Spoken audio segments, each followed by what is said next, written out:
American grocery loyalty is dying. Customers who shopped the same store for 30 years are quietly picking up their reusable bags and walking out for the last time. Not dramatically, not with complaints, just gone. 6 major grocery chains are making customers lose money right now in ways their quarterly reports are only beginning to reflect. And 3 chains are absorbing every single one of those defectors with open arms and lower prices. Here is exactly what is happening and why. Losing 6. Albertsons. Albertsons has a customer retention problem that its marketing department is working very hard to disguise as a loyalty program. The disguise is not working. The chain operates under so many regional banner names, Vons, Jewel Osco, Shaw's, Acme, that customers in different markets often do not realize they are experiencing the same corporate decisions packaged under different signage. The prices are high. The digital coupon system delivers meaningful savings only to shoppers comfortable enough with technology to navigate it consistently. The shoppers who cannot or will not engage with the app pay a premium that amounts to a quiet tax on technological reluctance. The 2-tier pricing structure is the sharpest point of customer friction. An item that costs $3.49 without a loyalty card costs $1.89 with it. The gap is real. The card is free, but the system requires consistent digital engagement that a significant percentage of Albertsons' core senior demographic does not find easy or intuitive. The mislabeling and product dating issues documented at certain Albertsons locations have generated the kind of local news coverage that spreads through community networks faster than any corporate communications response can contain. Seniors talking to seniors, a trust erosion that builds quietly until the day a shopper decides the convenience of loyalty is not worth the anxiety of uncertainty. Former Albertsons customers describe their departure with a specific phrase that appears across consumer feedback platforms with remarkable consistency. They say they stopped feeling valued, not cheated, not outraged, simply invisible to a store they had been faithful to for years. That is the most dangerous kind of customer loss because it generates no complaint for the chain to respond to. Just a quietly empty parking spot where a loyal customer used to be. Albertsons is losing customers at the edges of its loyalty base, and the edges are widening. What is coming at number 5 is a chain that managed something genuinely impressive. It found a way to lose customer trust at both ends of the income spectrum simultaneously. That takes a special kind of corporate achievement. Losing 5. Whole Foods. Market. Whole Foods has a branding problem masquerading as a quality problem masquerading as a pricing problem. The actual problem is simpler than all 3. The store promised something extraordinary and delivered something ordinary at extraordinary prices, and enough customers have now done the math to make that gap a customer departure engine. The core Whole Foods customer contract was always implicit but clearly understood. You pay more, you get better, the sourcing is cleaner, the quality is higher. The experience is worth the premium because the premium buys you something that regular grocery stores cannot provide. That contract has been breaking down systematically since Amazon's 2017 acquisition introduced a corporate efficiency mandate that prioritized margin alongside the mission. The products changed in ways that were subtle but cumulative. The store atmosphere became less distinctive. The staff expertise that justified premium prices became harder to find on the floor. And the price premium, rather than declining as efficiency improved, remained stubbornly elevated while the product and experience quality it supposedly justified quietly softened. The customer who left Whole Foods did not leave angry. They left underwhelmed. They stood in the checkout line, looked at their total, thought about what they were actually bringing home, and did the calculation that store had always hoped they would not do. The math did not hold up. The premium did not deliver. And unlike an angry customer who might be retained through a targeted offer or a service recovery gesture, an underwhelmed customer simply recalibrates their shopping geography without ceremony. Amazon Prime discounts provided a brief retention mechanism for Prime members. But discounts on overpriced products are not value. They are discounts on overpriced products. The customers who understood the distinction left. The customers who did not understand it are currently discovering it one receipt at a time. Whole Foods is losing the customers it most needs to retain, the ones sophisticated enough to have chosen it deliberately, and sophisticated enough to recognize when the choice no longer makes sense. That was a premium store losing its premium justification. Number 4 is a store that has somehow managed to make its own name synonymous with customer frustration, despite having more locations than almost any other grocery chain in America. The sheer ubiquity of this chain's problems is what makes this entry remarkable. Losing 4. Kroger is the largest traditional supermarket chain in America. It is also, according to customer satisfaction surveys conducted across 2024 and 2025, one of the most consistently frustrating grocery shopping experiences in the country. The combination of those two facts is one of the more remarkable achievements in retail history. The digital coupon system is simultaneously Kroger's greatest competitive asset and its most potent customer alienation tool.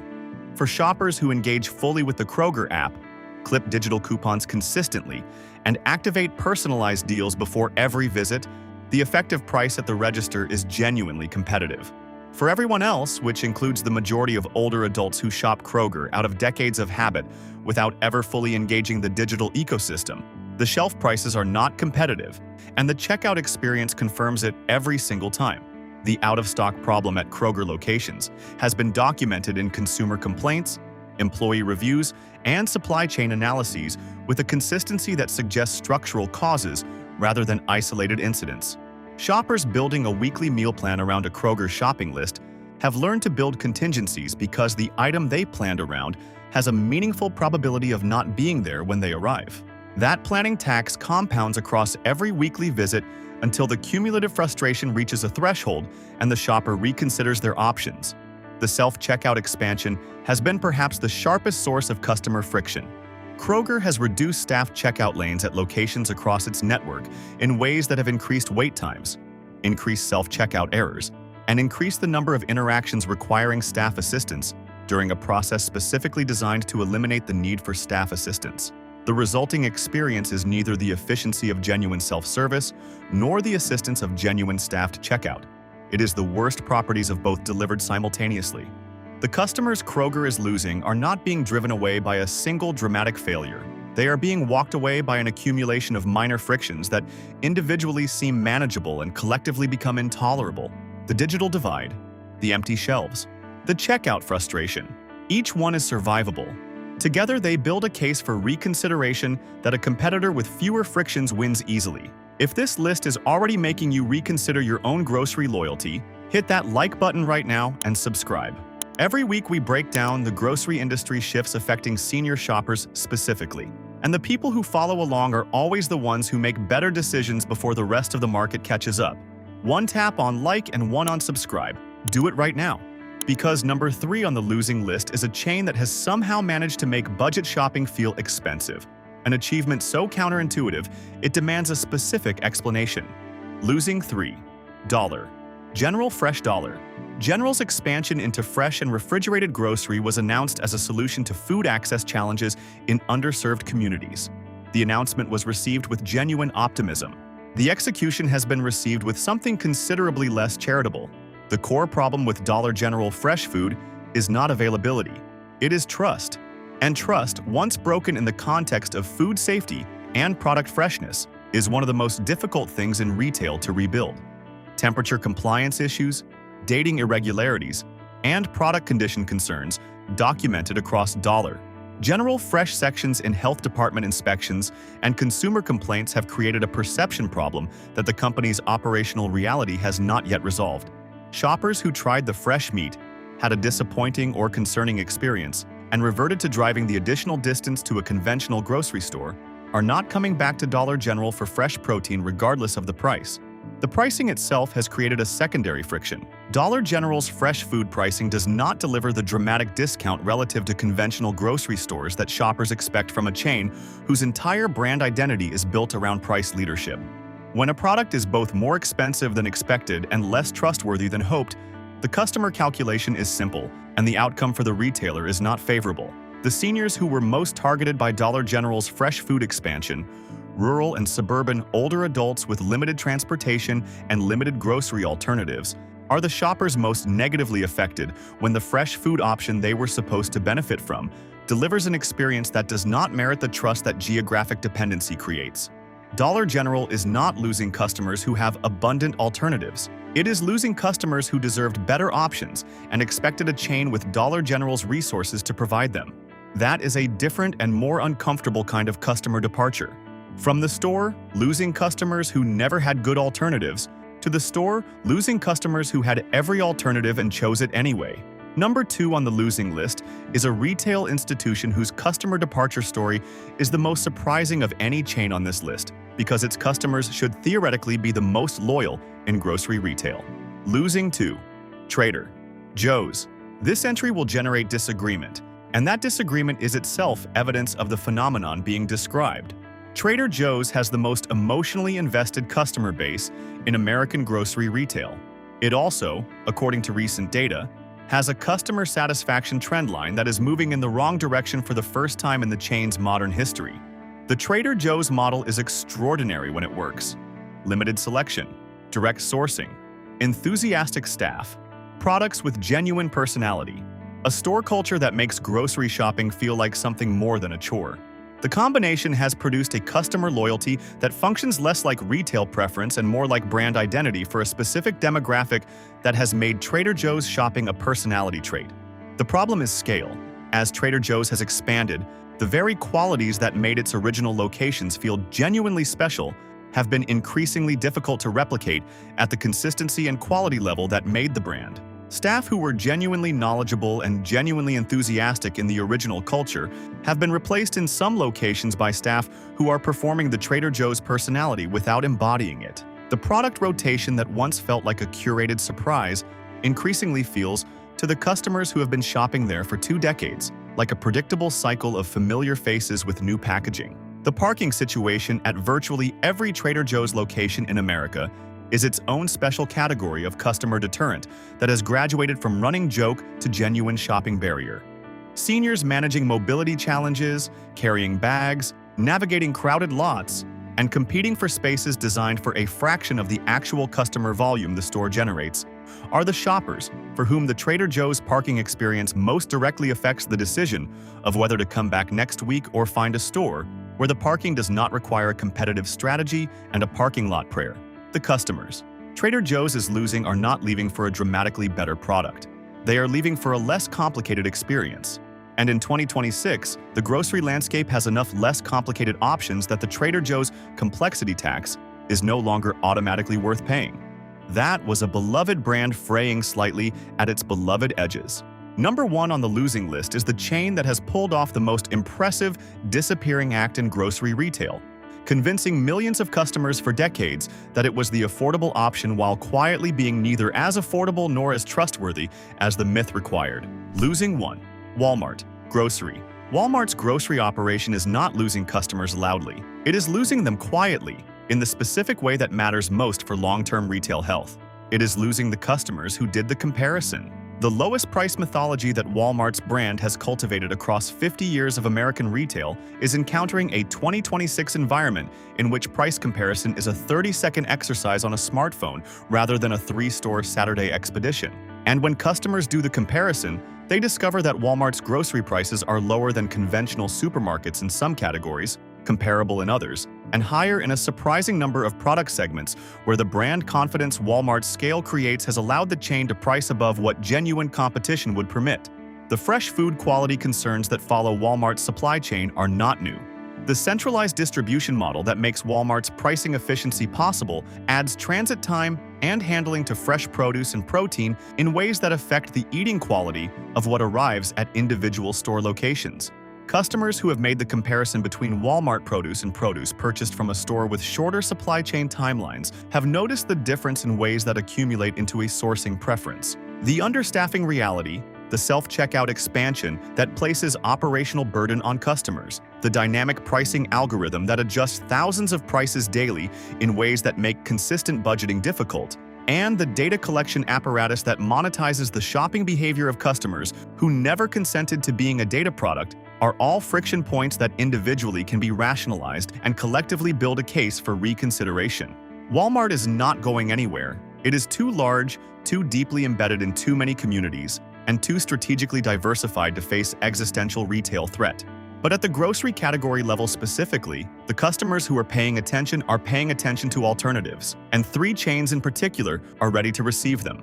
First, Aldi. Of course, Aldi is first. Aldi was always going to be first. The only people surprised by Aldi being first are the people who have not been to Aldi recently. And that number is decreasing at a rate that explains everything happening in this section of the list. The Aldi value proposition in 2026 is not what it was 10 years ago. The store has evolved from a no-frills European discount concept requiring patience and adaptation from American shoppers into one of the most refined grocery shopping experiences available to seniors, managing fixed incomes without sacrificing on nutrition, quality, or the small dignities of eating well. The product quality has improved continuously as the store's market position has allowed it to invest more aggressively in supplier relationships and quality specifications. The specially selected premium line delivers imported and artisan products at prices that make specialty food stores feel like the punchline of a joke about markup. The Never Any Protein line delivers antibiotic-free, hormone-free chicken and pork at prices that Whole Foods charges 3 times more for while offering less consistency. The Finds section has evolved from a rotating curiosity into a strategic shopping event that the seniors who have figured out the first Wednesday of the month timing window treat as a monthly appointment with genuine anticipation.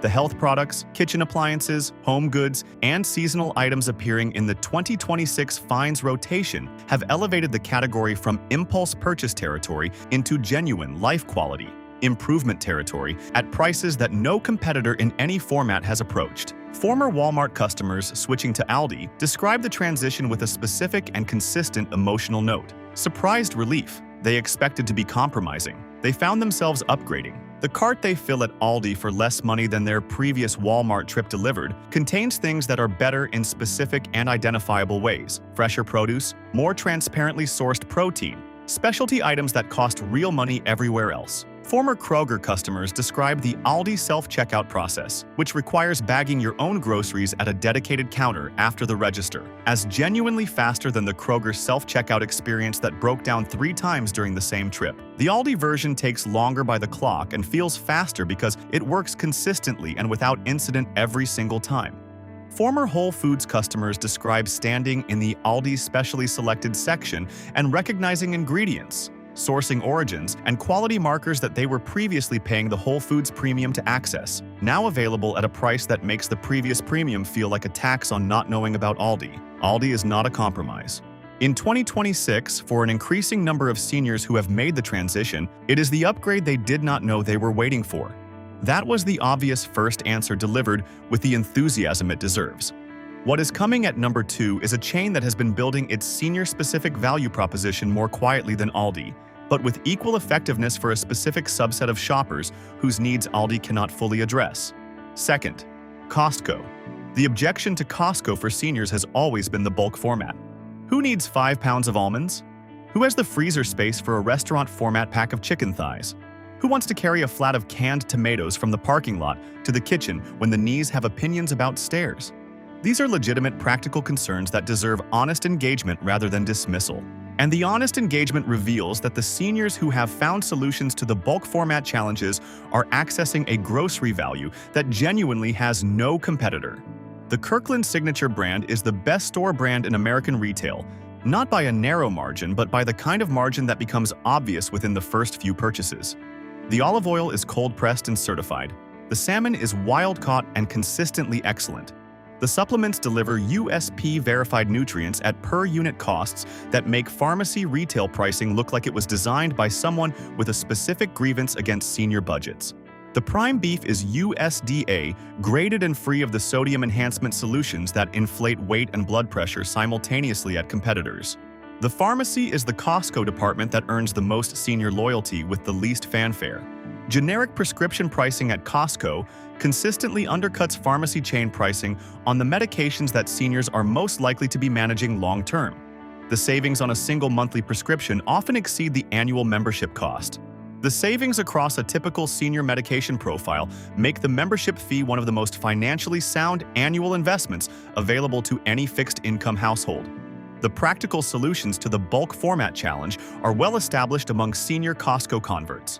Shopping with a friend or family member and splitting bulk purchases, portioning and freezing immediately upon return home, identifying the specific categories where Costco's bulk format represents genuine value and shopping selectively in those categories rather than treating Costco as a comprehensive weekly grocery replacement. The seniors who have cracked the Costco code describe a grocery budget transformation more dramatic than any other single shopping change they have made. The ones who have not cracked it are still in the parking lot, trying to find a cart return near their car. 2 chains covered. Number 3 is the one that surprises everyone who hears it mentioned in this context, because nothing about its brand identity or its public perception positions it as a destination for grocery value in the way that Aldi and Costco do. But former customers of every chain on the losing list are showing up there and refusing to leave.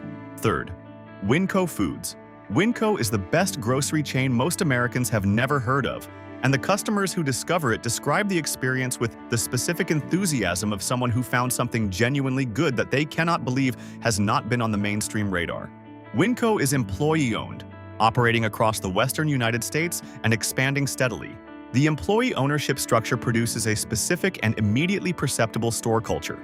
Staff who have a financial stake in the store's performance behave differently from staff who are completing a shift. The operational standards are higher. The customer service engagement is more genuine. The store cleanliness and maintenance reflect institutional pride rather than corporate compliance. The pricing model is the primary reason former Albertsons, Kroger, and Safeway customers in WinCo markets are making the switch and staying switched. WinCo operates without the loyalty card infrastructure, without the digital coupon ecosystem, and without the 2-tier pricing system that those mechanisms enable.